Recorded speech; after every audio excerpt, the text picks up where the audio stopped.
ছেলেরা বাবা তোমরা নামাজ পড়বে, ফজরের নামাজ মোবাইলে অ্যালার্ম দিয়ে রাখো, ফজরের নামাজ পড়ো, 5 ওয়াক্ত নামাজ পড়ো। মোবাইল বড় প্রয়োজনে যেটুকু দরকার শুধু কোনো দরকারি কাজে হইলে ব্যবহার করো, কিন্তু দিন রাত ভাইয়া সারাক্ষণ এই মোবাইল সঙ্গে রাখো না। তুমি একদিন পিছন ফিরে তাকাইলে দেখবা আর কিছু না, একদিন না একদিন ভাইয়া ফিরবা। আমার সাথে শত শত যুবকের সম্পর্ক আছে, আমি শত শত যুবকের আমি জিম্মাদারি দেওয়া আছে আমার, ওরা শুনে হালাত ছেলেদের, আমার উস্তাদ আমার ছাত্র, ওরা হোয়াটসঅ্যাপের মধ্যে শুনে এদের কথা।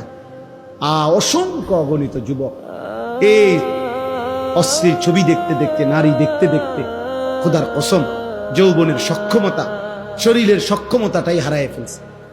হয়তো কাউরে বলে না, পৃথিবীর কাউরে বলে না।